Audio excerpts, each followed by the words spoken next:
চারিত্রিক বৈশিষ্ট্যের মধ্যে দুটো বৈশিষ্ট্য প্রবল। লন্ডনের রিজেন্ট লেক হলে সাংবাদিকদের সঙ্গে মত বিনিময় করেন বিএনপি মহাসচিব মির্জা ফখরুল ইসলাম আলমগীর। স্থানীয় সময় শনিবার বিকেলে এই অনুষ্ঠানে বাংলাদেশ ভারত সম্পর্ক, সমসাময়িক রাজনীতি, শেখ হাসিনা প্রসঙ্গ সহ নানা বিষয়ে খোলামেলা কথা বলেন তিনি। এই সময় যুক্তরাজ্য বিএনপি সভাপতি এম এ মালেক ও সাধারণ সম্পাদক কয়সর এম আহমেদ উপস্থিত ছিলেন।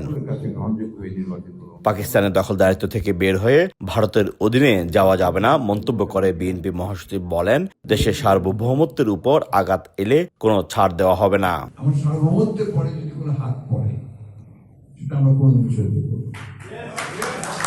আমরা পরিষ্কার করে বলেছি যে আমার ভেতরের আমার দেশের কাজ আমি সিদ্ধান্ত নেব, অন্য কেউ সিদ্ধান্ত নেব।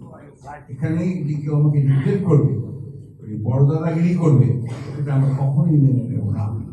এবং আমরা এই সিদ্ধান্তের সাথে স্বাধীন করেছি, সেই স্বাধীন করেছি কিন্তু আমরা পাকিস্তান থেকে বেরিয়ে এসেছি ভারতের পেটের মধ্যে ঢোকার জন্য নয়। জনরোষের মুখে দেশ থেকে পালিয়ে যাওয়ার পরেও নিজেকে প্রধানমন্ত্রী দাবি করায় শেখ হাসিনার কঠোর সমালোচনা করেন মির্জা ফখরুল। এতই যদি মানুষের প্রতি ভালোবাসা, বাংলাদেশের প্রতি ভালোবাসা, বাংলাদেশের ভালোবাসা ফেস করেন না কেন? আমাদের নেত্রী দেশনেত্রী বেগম খালেদা জিয়া উনি দেশ ছেড়ে চলে যান, আর প্রত্যেকবার দেশ ছেড়ে চলে পালিয়ে গেছে, লিভিং এ সাইড আর পার্টি।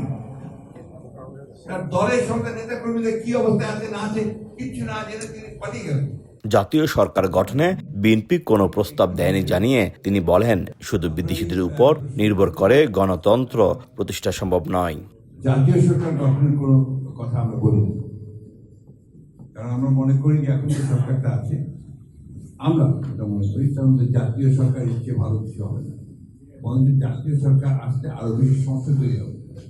কিন্তু আমি যে কথা আগে বলতে হবে, কালচারটা একটা প্রবলেম আছে। কালচার যে old political party road trust এখন যদি আমরা সবাই মিলে একটা সরকার গঠন তো করতেই পারবেন না, যদি করেন সেটাকে আমরা ইফেক্টিভ করতে পারবো না, কার্যকর করতে পারবো না, সেই কারণে ওই প্রস্তাব আমাদের নেই। মির্জা ফখরুল জানান, আইনি জটিলতা শেষ হলেই দেশে ফিরবেন বিএনপির ভারপ্রাপ্ত চেয়ারম্যান তারেক রহমান। একটি হচ্ছে শোয়েব কবির, সময় সংবাদ, লন্ডন।